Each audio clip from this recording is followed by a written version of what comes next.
नक्सली PLGA military company number 1 एवं माड़ division supply team के साथ हुई पुलिस नक्सली मुठभेड़ में 8 हथियारबंद और वर्दीधारी माओवादी ढेर। माड़ डिवीजन के कुतुल एरिया कमेटी क्षेत्र में कोडमरका फरसबेड़ा के जंगलों में चलाया गया था नारायणपुर पुलिस का नक्सल विरोधी माड़ बचाओ अभियान।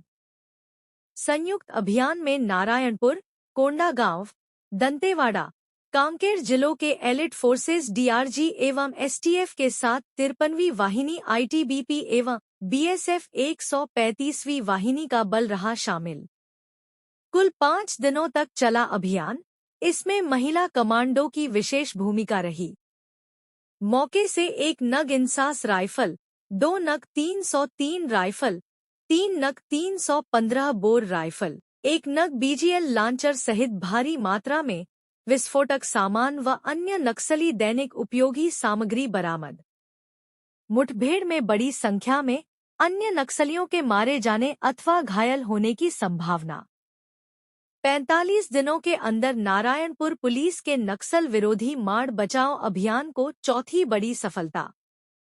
कोड़तामरका से पहले उत्तरी माड़ में काकुर, दक्षिणी माड़ में रेखावाया एवं पूर्वी माड़ क्षेत्र में ईरपनार, भटबेड़ा में मिल चुकी है बड़ी सफलता। अभियान के दौरान दिनांक 15 जून को प्रातः करीबन 7 बजे कुतुल फरसबेड़ा और कोड़तामेटा के जंगल में माओवादियों द्वारा सुरक्षा बलों को जान से मारने व हथियार लूटने की नियत से अंधाधुंध फायरिंग किया गया।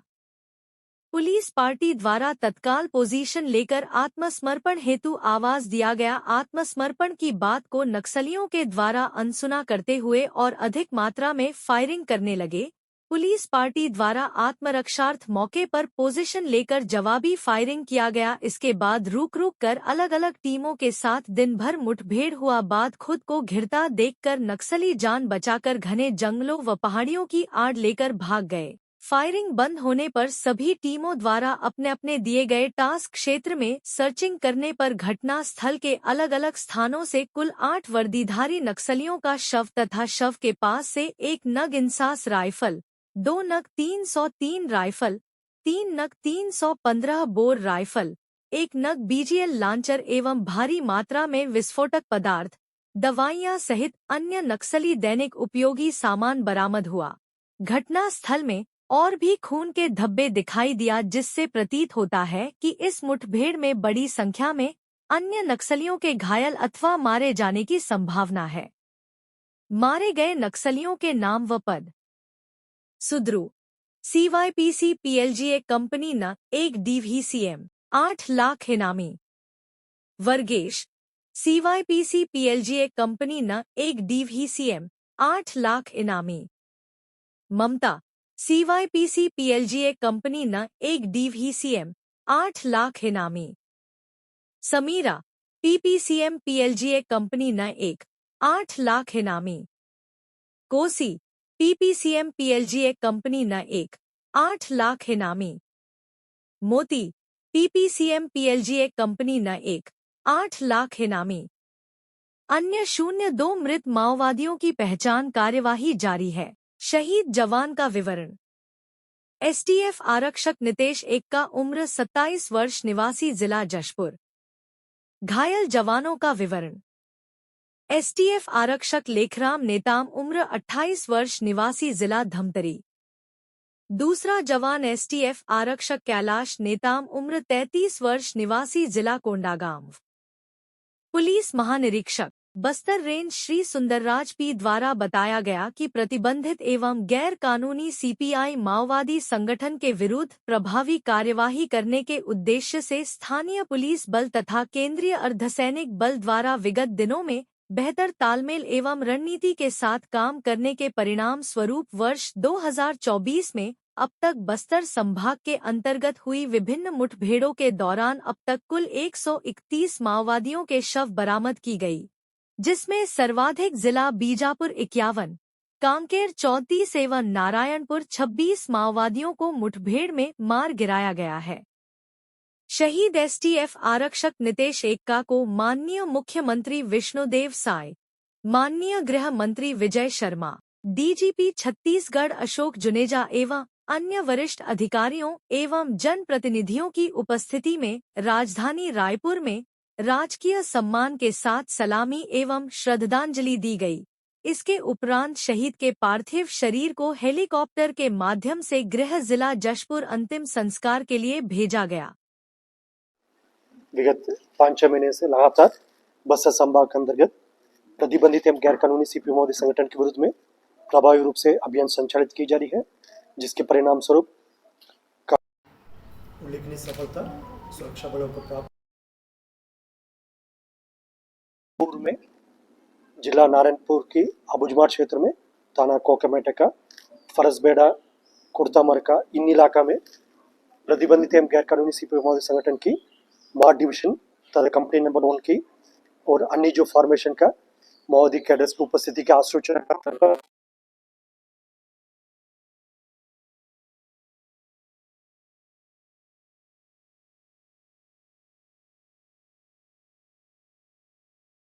अभियान के लिए रवाना की गई थे।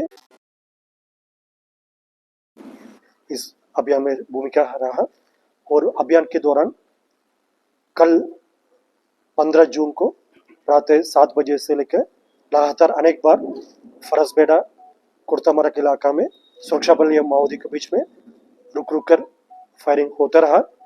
फायरिंग के पश्चात इलाके का सर्च करने पर कुल 8 माओवादियों का डेड बॉडी रिकवर की गई थे। उनमें से 4 महिला माओवादी है। उनका शिनाख्ती अभी प्राथमिक तौर पर जो हुआ है उसमें सबके सब जो मार डिवीजन का और company number 1 PLG company number 1 जो इस इलाके में जो सक्रिय रहते हैं उन कैडर के रूप में हुई है।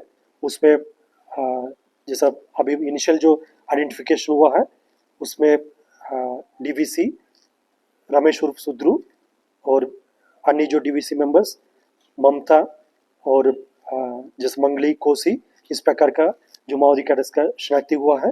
उसके पीएलजी कंपनी नंबर का भी शेष माओवादी कैडर होने का संभावना है।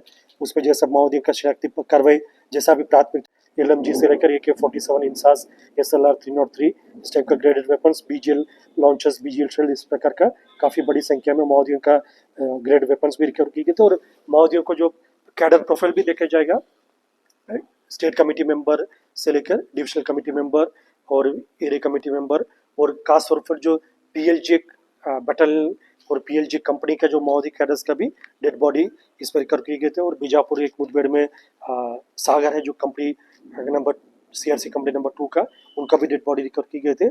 इस प्रकार वर्ष 2024 में एक खास बात यह रहा, मतलब माओवादियों का जो मिडिल लेवल और जो टॉप लेवल जो कैडर्स है उनका भी डेड बॉडीज जैसा पूर्व में भी हमने बताया था। वर्ष 2024 में हमारा एक प्राथमिकता रहा है, मतलब माओवादियों का जो लीडरशिप को टारगेट करने का, उस टारगेट में भी हम काफ़ी उल्लेखनीय सफलता प्राप्त किया।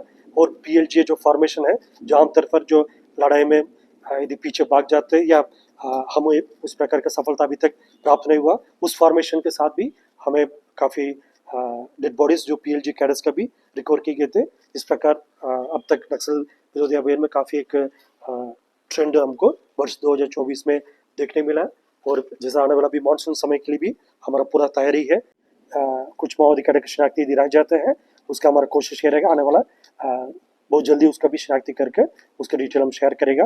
और वेपन के हिसाब से देखा जाएगा, एक इंसास राइफल, 2 303 राइफल और काफ़ी बड़ी मात्रा में 315 12 bore rifle, BGL launchers, BGL shell और अन्य जो आर्म्स अम्युनिशन भी रिकवर किए गए थे।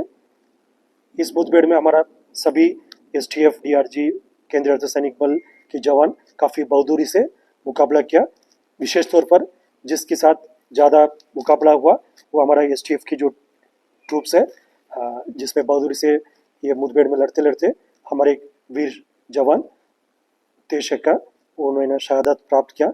उनका राजकीय सम्मान के साथ उनका अंतिम सलामी आज राजधानी रायपुर में माननीय मुख्यमंत्री महोदय, माननीय उप मुख्यमंत्री महोदय, डीजीपी साहब एवं अन्य वरिष्ठ जनप्रतिनिधिगण और अधिकारियों की उपस्थिति में चौथी वाणी माना रायपुर में की जाकर हेलीकॉप्टर के माध्यम से उनके पार्थिव शरीर उनके गृह जिला जसपुर भेजा गया। आज शाम को उनका अंतिम क्रियाक्रम उनके गृह जिला में हो जाएगा। और शेष 2 हमारा घायल जवान कैलाश नेताम और एक और जवान का जिसका अभी स्थिति सामान्य है और खतरा से बाहर है। उनकी इलाज अभी रायपुर में हॉस्पिटल में जारी है। दोनों का स्थिति काफ़ी अच्छा और इम्प्रूव होते जा रहा है। और इस मुठभेड़ में भी हम और बेहतर रणनीति के साथ अभियान को जारी रहेगा, ताकि माओवादियों के खिलाफ अभी जो हमको एक निर्णायक बढ़त प्राप्त हुआ, इस बढ़त को और आगे ले जा सकता और क्षेत्र में जनता के मनसा अनुरूप हम नक्सल गतिविधि को समाप्त करके शांति व्यवस्था स्थापित करने के साथ साथ क्षेत्र के एक नया पहचान भी दिला सकता है। जैसा खासतौर पर अबूझमाड़ क्षेत्र का एक नया पहचान दिलाना भी वर्ष 2024 का हमारा नक्सल विरोधी अभियान का एक अहम एक टारगेट रहा। उस हिसाब से देखा जाए, मतलब इस वर्ष में अबूझमाड़ क्षेत्र में भी कई बार फोर्सेस ने अभियान संचालित किया और जो उत्तर बस्तर इलाका में भी जहाँ जहाँ हमको ज़्यादा अपेक्षा नहीं था परिणाम का, उस क्षेत्र में भी हमको काफ़ी रिमार्केबल जो रिजल्ट्स मिला है। वर्ष 2024 में अब तक जिला बीजापुर के अंतर्गत 51 माओवादी की डेड बॉडी और जिला कांकर के अंतर्गत 39 माओवादी की डेड बॉडी और जो नारायणपुर में 26 माओवादी की डेड बॉडी, इस प्रकार का वर्ष 2024 में इन 3 जिला के अलावा जिला दंतेवाड़ा में भी और जिला सुकमा और कोंडागांव बस्तर सभी जगह में काफ़ी अच्छी तरीके से मतलब अभियान संचालित की जा रही है। और जैसा पूर्व में भी मैं बताए थे, ये अभियान, ये नक्सल विरोधी अभियान काफ़ी एक निर्णायक मोड में है अभी। उसी को आने वाले समय में और मजबूती से हम ले जाएगा, ताकि इलाका में नक्सल गतिविधि को समाप्त करके शांति व्यवस्था स्थापित करने में हम सफल होगा। तो क्या कहते हैं, उसके अलावा और भी कई माओवादी कैडर्स का काफ़ी गंभीर रूप से घायल होना या मृत्यु होने का भी पूर्ण संभावना दिखाई दे रहा है। उसी को देखते हुए मतलब आसपास इलाके में और आसूचना तंत्र को मजबूत की जाकर सर्चिंग जारी है। और ये वाला अभियान पुनः एक बार जो इंटर डिस्ट्रिक्ट कोऑर्डिनेशन और इंटर फोर्स कोऑर्डिनेशन का एक बेहतरीन उदाहरण है।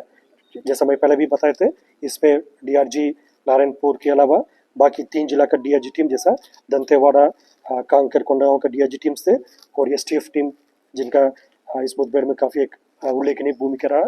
साथ साथ जो इस क्षेत्र में तैनात हमारा बीएसएफ और आईटीबीपी का ट्रूप्स का भी इसमें काफ़ी एक अहम भूमिका रहा। इस प्रकार पूर्व में भी वर्ष 2024 या उसके पहले भी अनेक मुठभेड़ में हमको देखने मिला, जो इंटर डिस्ट्रिक्ट फोर्स या इंटर मल्टीपल एजेंसी के जो फोर्सेस है और इवन इंटर स्टेट फोर्सेस में भी आपस में बेहतरीन तालमेल के परिणाम स्वरूप हमें वर्ष 2024 में अब तक कुल 131 माओवादियों का डेड बॉडी अलग अलग मुठभेड़ में रिकवर की गई थे। और